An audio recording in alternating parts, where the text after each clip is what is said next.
completely unaware of what human resource department of an organization is. Okay? अब आप समझिए, lump sum ऐसे समझो कि किसी भी ऑर्गेनाइजेशन में जो सैलरी मेकिंग का प्रोसेस होता है, सैलरी बना करके जो दिया जाता है, वो पेरोल मैनेजमेंट करता है। ठीक है, पेरोल मैनेजमेंट में हम सैलरी की प्रोसेसिंग करते हैं।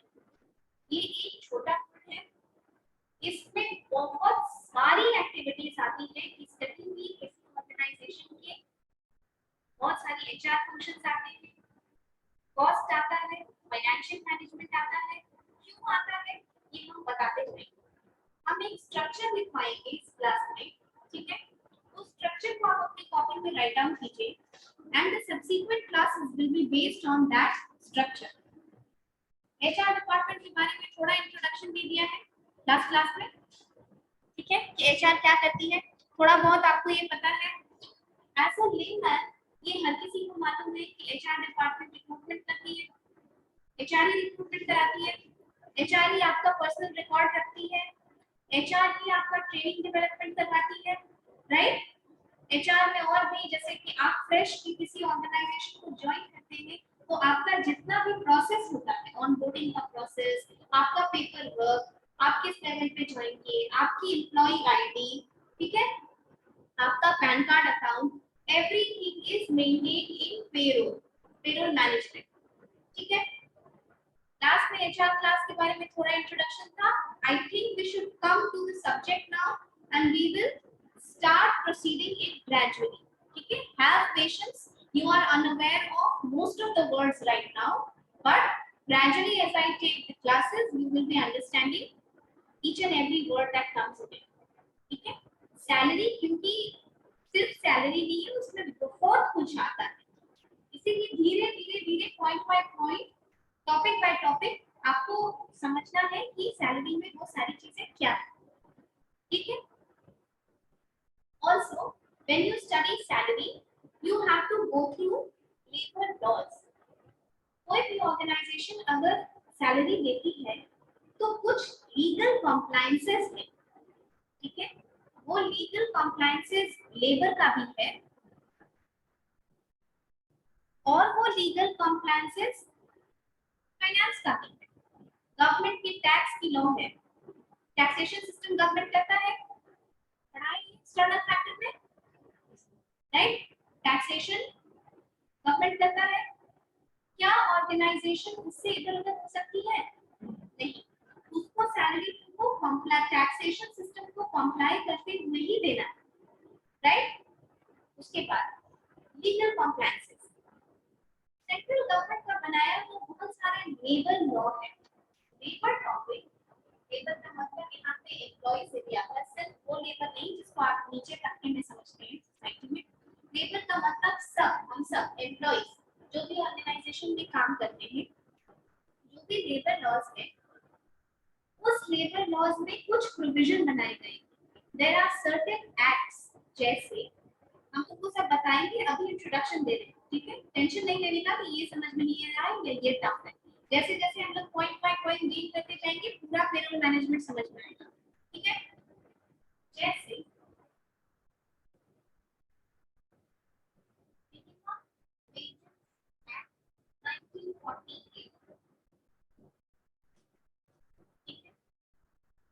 ये एक एक्ट है जो सेंट्रल गवर्नमेंट ने लाया 1948 में।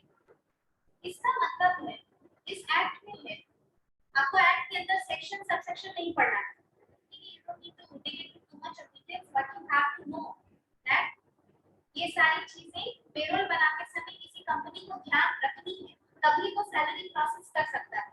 अगर वो इलीगल एक्ट्स का कंप्लायंस नहीं करता है तो उस पे बहुत ह्यूज फाइन या पेनल्टी इंपोज हो सकती है, राइट? मिनिमम वेजेस एक्ट 1948, इस एक्ट में है whether your organization is making profit or not, whether your organization is large or small, you have to give minimum wages to an employee. जो सरकार का प्रावधान है कि इतना मिनिमम वेज, इतनी न्यूनतम मजदूरी उनको देनी है, दी जानी है, irrespective of, regardless of how your organization is doing, what kind of employee you are, वो आपको देना पड़ेगा, ठीक है। अगर आप नहीं देते हैं तो आपके ऊपर ये legal fines and penalties impose हो सकती है। तो इसीलिए हम लोग पेरोल मैनेजमेंट में लेबर लॉज भी पढ़ेंगे, ठीक है। लेबर लॉज का कंप्लायंस करना, सैलरी बनाते समय तो ऑर्गेनाइजेशन को ध्यान रखना पड़ेगा। जैसे किसी फीमेल एम्प्लॉइज ने मदरहुड के समय छुट्टी ली, देती है, it's a natural part of life, ठीक है। There are so many women employees who are working in one or the other organization, right? नीचे से लेके ऊपर तक आपको बहुत सारे women employees मिलेंगी किसी ऑर्गेनाइजेशन में, और उनको मदरहुड के समय में मैटरनिटी बेनिफिट दिया जाता है, ठीक है। ये मैटरनिटी बेनिफिट किससे गाइडेड है? ये मैटरनिटी बेनिफिट गाइडेड होता है मैटरनिटी बेनिफिट एक्ट 1961। ये सेंट्रल गवर्नमेंट का बनाया हुआ लॉ है। इसके अकॉर्डिंग मैटरनिटी बेनिफिट मिलता है, इसके अकॉर्डिंग लीव्स मिलता है, इसके अकॉर्डिंग बेनिफिट, ठीक है।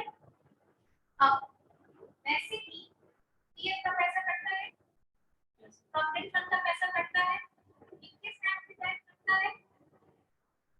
ये भी सेंट्रल गवर्नमेंट का लॉ है, प्रोविडेंट फंड एंड मिसलेनियस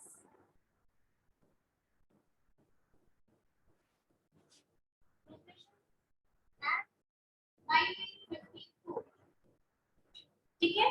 इसमें सेंट्रल गवर्नमेंट ने बताया है कि कितना पैसा कटना चाहिए, ठीक है, कितना पैसा कटना चाहिए, कैसे पैसा कटना चाहिए, एम्प्लॉयर को कितना, ये कॉन्ट्रिब्यूटरी फंड होता है, जितना आप देते हैं आधा एम्प्लॉयर भी देता है, ठीक है। तो ये डिटरमिन करेगा कि आपका पैसा कितना कटना चाहिए। इन चीजों का कंप्लायंस करेगा कि नहीं पेरोल बनाते समय, किया जाएगा। पैसा उसके हिसाब से आपका कटेगा। सबका पीएफ सेम कटता है क्या? नहीं, सबका पेरोल अलग बनेगा, लेकिन ये फंडामेंटल एक्ट है जो इस प्रोसेस को गाइड करता है, समझ में आई बात? इसी तरीके से और भी एक्ट है, जैसे सोशल सिक्योरिटी एक्ट है, the payments of gratuity act, ठीक है। ग्रेच्युटी क्या होती है ये सब हम बताएंगे। ये एक्ट से कंप्लीटली आप अनअवेयर हैं, अभी टर्म्स भी नहीं जानते, घबराने की कोई जरूरत नहीं है। धीरे धीरे क्लास में आगे बढ़ते जाएंगे, सीखते जाएंगे, ठीक।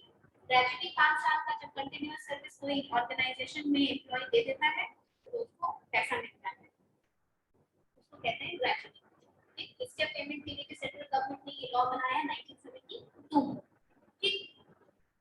अभी के लिए आप बस इतना समझिए, वो बेहतर रजिस्टर होता है क्लास।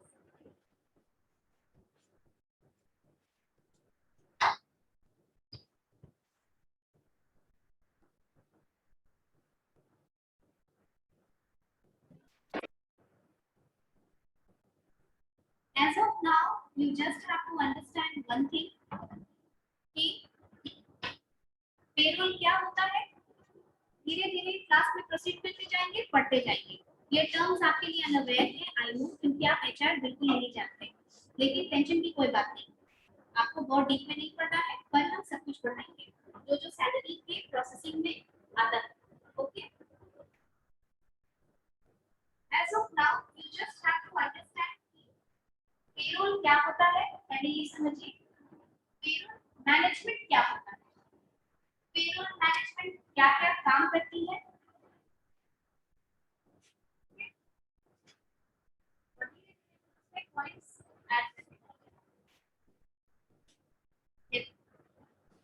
पेरोल मैनेजमेंट ये सब्जेक्ट तुम्हारा, ये बहुत बड़ा सब्जेक्ट है, इसके अंदर बहुत सारी चीजें आती हैं। Made up of two terms. One is payroll, and the other one is management. I've conjugated this word into two words. We'll gradually understand what is the meaning. What is payroll? आपने ये सुना है कभी? Just general बोलते चलते कि ये employ किसी कंपनी के पेरोल पे है, इसका मतलब होता है कि this employee is listed in the list of that organization to which the employer will be paying salary. अगर मैं इस कंपनी के पेरोल में हूँ, का मतलब है कि मुझे ये ऑर्गेनाइजेशन सैलरी देगी। समझ में आया पेरोल का मतलब? क्या हुआ पेरोल का मतलब? List of employees to whom the organization will pay salary is known as payroll. Write down. Write down.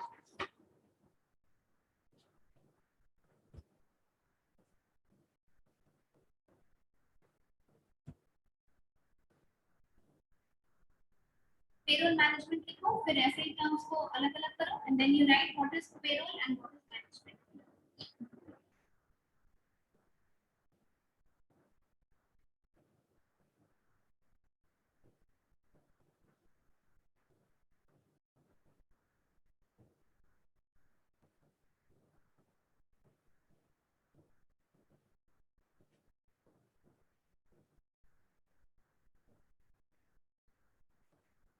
Right down. Payroll is the list of employees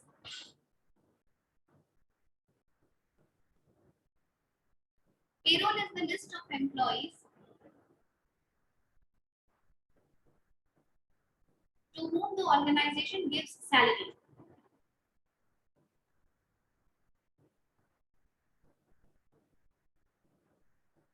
To whom the organization gives salary.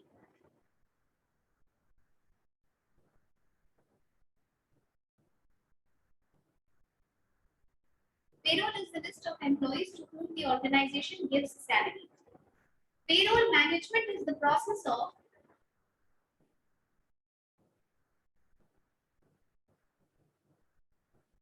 payroll management is the process of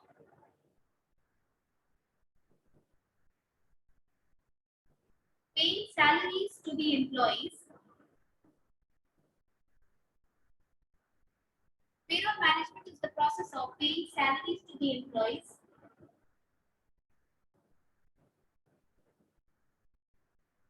Next point.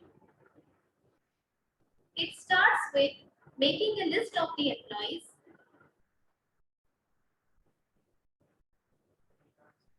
Making a list of the employees.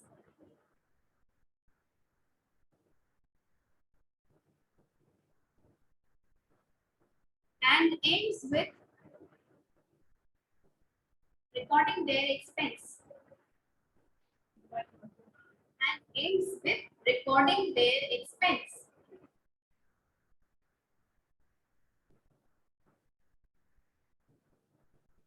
And ends with recording their expense.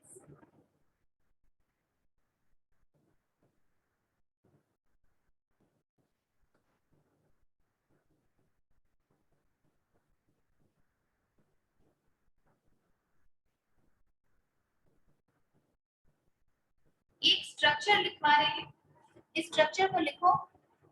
अगला सारा class तुमको जो समझ में आएगा नहीं आएगा तुम स्ट्रक्चर को रेफर कर सकते हो ये समझने के लिए कि कैसे पढ़ाई सब्सिक्वेंट क्लासेस में आगे आगे पढ़नी।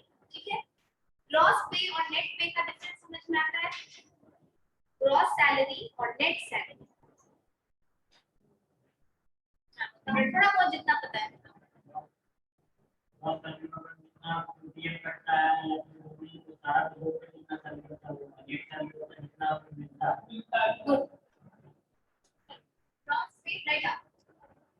ये पेरोल मैनेजमेंट में आप इसको ब्लॉक में बना लेंगे, बाद में हम रिडक्शन और ये सब समझाएंगे। ठीक है, gross pay equal to basic plus allowance.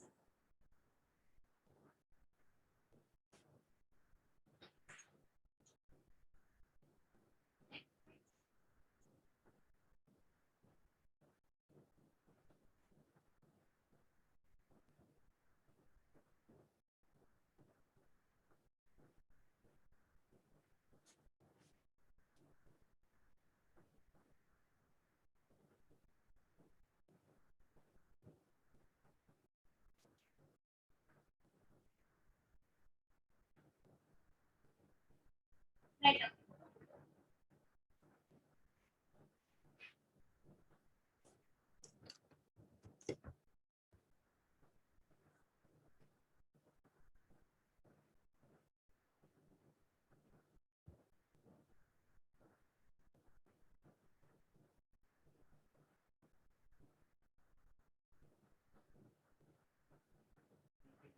Income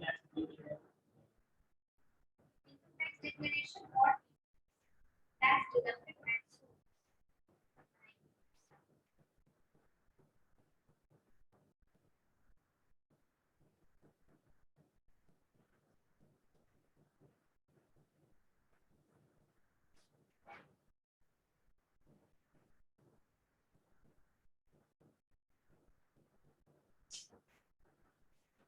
Written, online students written. Yes, ma'am. Yes, ma'am.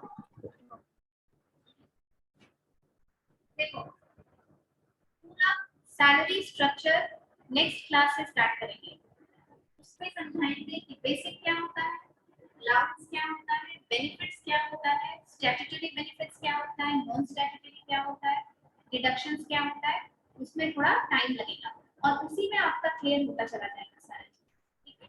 इसलिए as of now you just write this framework and mark it, file में बना लो उसको और फिर इसको रेफर करना। सैलरी का मोटा मोटी 4 कंपोनेंट होता है। Write down. Payroll management has 4 main components.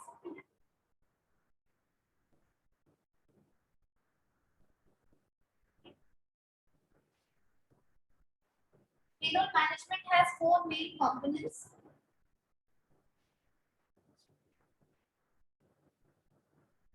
Basic,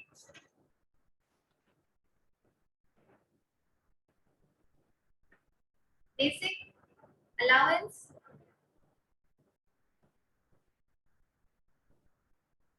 basic, allowance,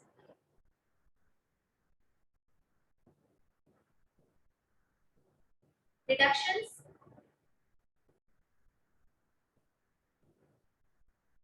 deductions, and income tax declaration.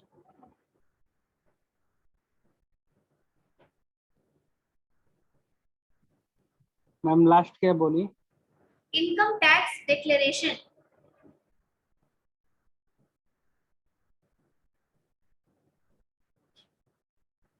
Income tax declaration. ठीक है?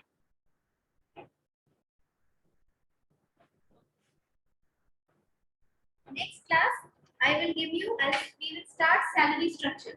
Salary structure में फिर धीरे धीरे समझ में आने लगेगा कि बेसिक क्या होता है, अलाउंस क्या होता है, किसको अलाउंस कहते हैं, किस किस टाइप का अलाउंस होता है, अलाउंस कैसे हायरार्की लेवल पे वैरी करता है, ठीक है? ठीक है? तो right now write down functions of payroll management in an organization.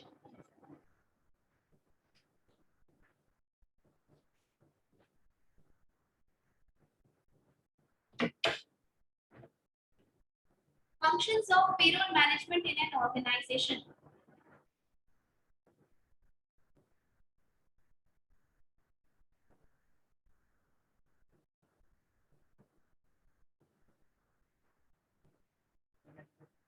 Functions of payroll management in an organization. Right. Salary calculation.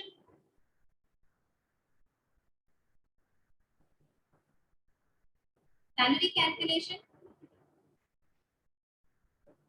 Salary calculation. Record keeping.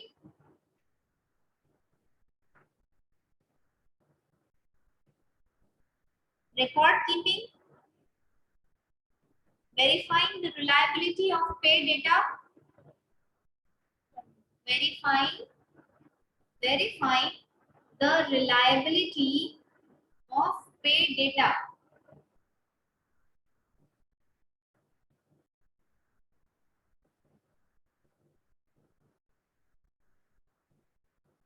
Verifying the reliability of pay data. Delivering payroll checks. Delivering payroll checks.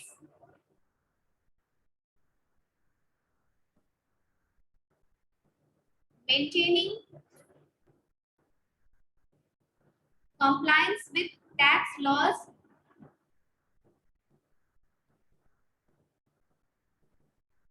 maintaining compliance with tax laws. Okay. Recording paperwork for new hires. Recording paperwork for new hires.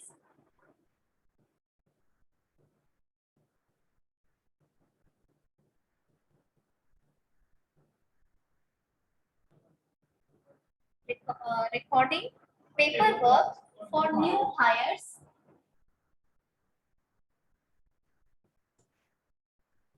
Edits existing employee files. Edits existing employee files.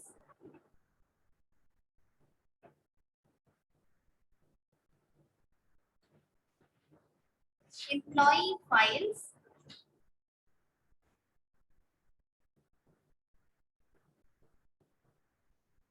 Employee files. उसके बाद calculating reimbursement.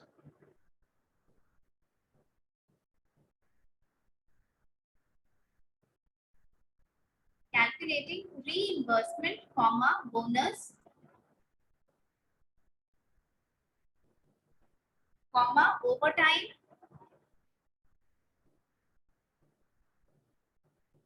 comma, holiday pay.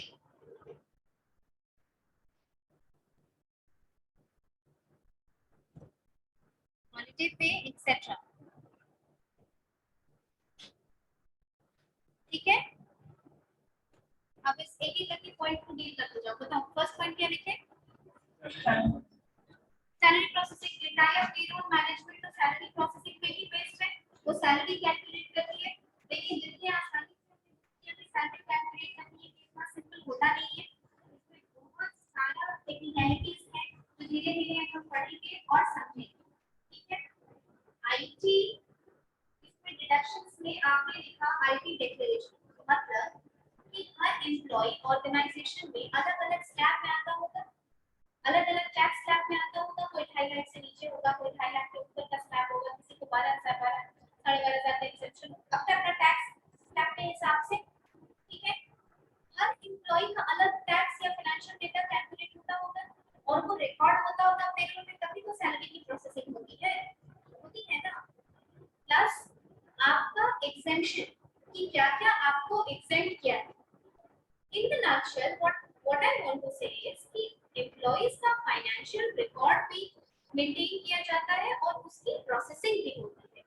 इसीलिए इसमें cost accountancy और financial management भी लगता है।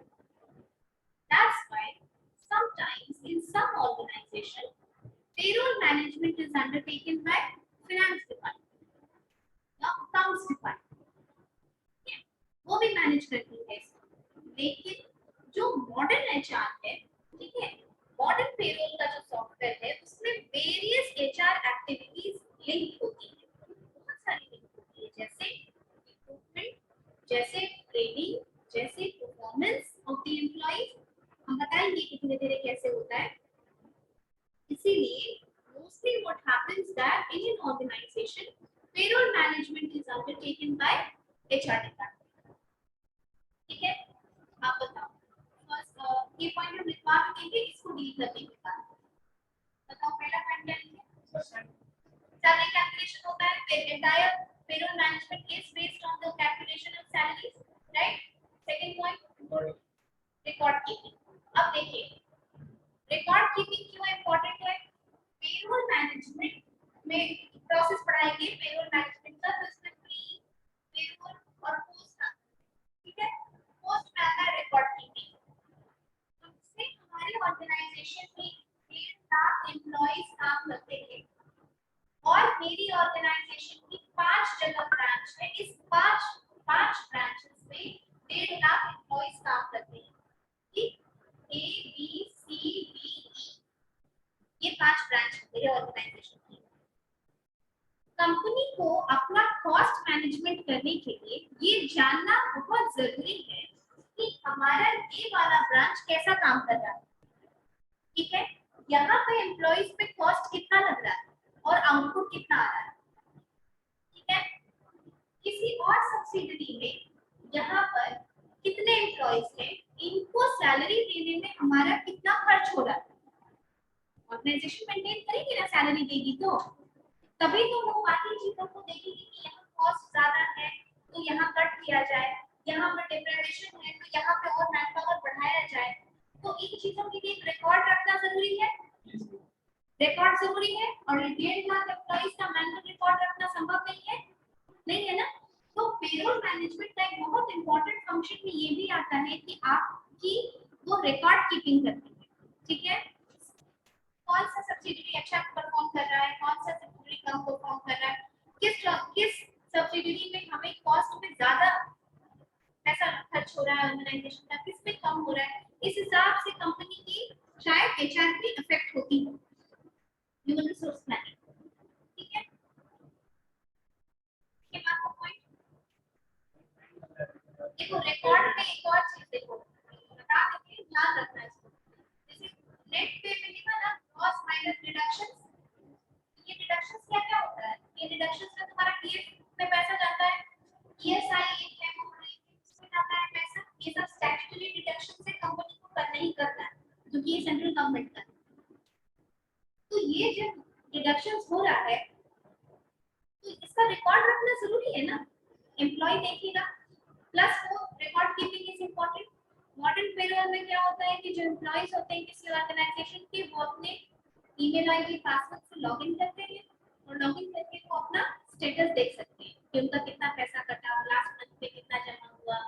समझ में आएगा, तो ये सब रिकॉर्ड कीपिंग होती है तभी तो पॉसिबल है। नेक्स्ट पॉइंट क्या, हाँ वेरीफाई किसी भी डेटा को, देखो पेरोल मैनेजमेंट कितना सेंसिटिव पार्ट है किसी भी ऑर्गेनाइजेशन का। क्या वो किसी भी डेटा को सीधा उठा के पेरोल की प्रोसेसिंग में लगा सकती है? Not possible. एक ऑर्गेनाइजेशन अगर है तो वहां पे एम्प्लॉइज आते हैं और छोड़ते हैं। तो पेरोल और पेरोल प्रोसेसिंग में जो मैनेजमेंट होती है उसको ये ध्यान रखना पड़ता है कि उनका कोई डेटा अनऑथेंटिक ना हो। अगर कोई एम्प्लॉय छोड़ के चला गया है तो उसकी प्रोसेसिंग ना हो रही हो, या अगर कोई एम्प्लॉय काम कर रहा है तो उसका डुप्लीकेशन ना हो रहा हो कि उसका डेटा फिर से यूज कर लिए। ठीक है, इसीलिए जिस भी इनपुट डेटा को पेरोल मैनेजमेंट में फीड किया जाता है उस डेटा को पहले ऑर्गेनाइजेशन वेरीफाई करती है। ठीक है, उसको वेरीफाई करती है उसकी ऑथेंटिसिटी के लिए, and then it puts it as an input to process it and gets the output. समझ में आया? डेटा को पहले वेरीफाई किया जाता है पेरोल सॉफ्टवेयर में डालने से पहले, और ये काम भी पेरोल मैनेजमेंट का होता है ऑर्गेनाइजेशन। ठीक है, नेक्स्ट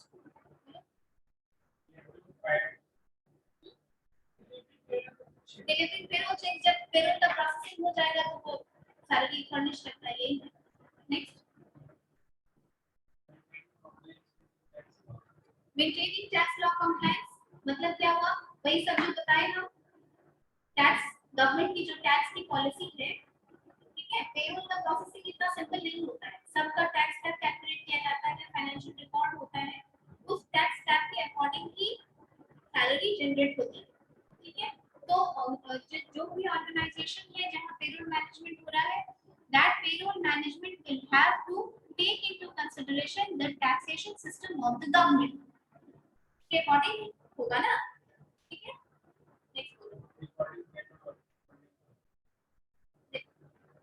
जब आप किसी ऑर्गेनाइज, अभी देखो इसीलिए हमें लिखा है ना कि पेरोल पेरोल क्या एक्टिविटीज हमें लिखाएंगे, बहुत सारी पेरोल और एचआर एक्टिविटीज को लिंक कर दिया गया है ताकि पेरोल सॉफ्टवेयर इजी हो। ठीक है, 53 है, पेरोल सॉफ्टवेयर इजी हो, पेरोल का कैलकुलेशन इजी हो। ठीक है, now what happens that when you are hired in an organization, the recruitment part is carried out by HR department of an organization, but this is also carried out by payroll software. जो fresh heirs होते हैं किसी भी organisation में, उन fresh heirs का सारा paper work जो होता है, फ्रेश हायर्स का जितना पेपर वर्क होता है वो पेरोल मैनेजमेंट करती है, ताकि उनका सारा डेटा मेंटेन किया जा सके और फिर उसके बाद उसकी सैलरी कैलकुलेट हो सके। Okay, next point.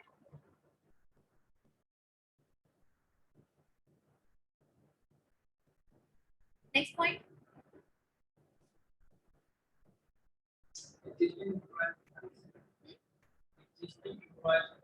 Existing employees fine. अब आप ये बताइए कि कोई भी ऑर्गेनाइजेशन में, ठीक है,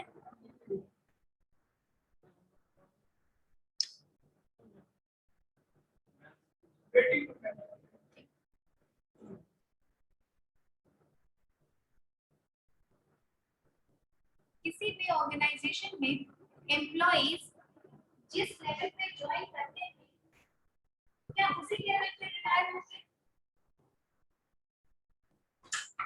रिटायर होते हैं क्या? नहीं, दे गेट प्रमोटेड। तो जब वो प्रमोट होंगे तो क्या होगा? उनकी सैलरी, प्रमोट होने से क्या होगा? उनकी सैलरी बढ़ेगी, फिर उनका पेरोल अलग तरीके से होगा, उनकी बेनिफिट अलग तरीके से कैलकुलेट होगी, राइट? राइट, तो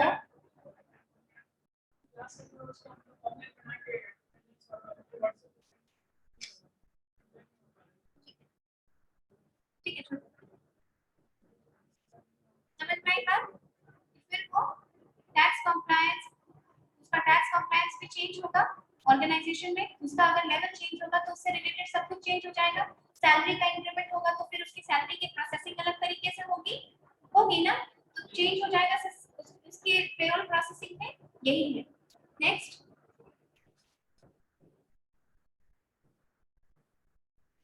नेक्स्ट पॉइंट बोलो। रीइंबर्समेंट, देखो ये सब चीजें होती है, कोई किसी ने मेडिकल बेनिफिट ली है तो उसका रीइंबर्समेंट, किसी का बोनस कैलकुलेट, अगर बोनस इंसेंट परफॉर्मेंस लिंक बोनस है तो सबका अलग अलग होगा, ठीक है। लीव, ये सब चीजों का कैलकुलेशन अलग अलग होता है, ये सारा पेरोल मैनेजमेंट ही करता है। जब सैलरी स्ट्रक्चर बताएंगे तब ये सारी चीजें बताएंगे details. Okay, okay class, thank you.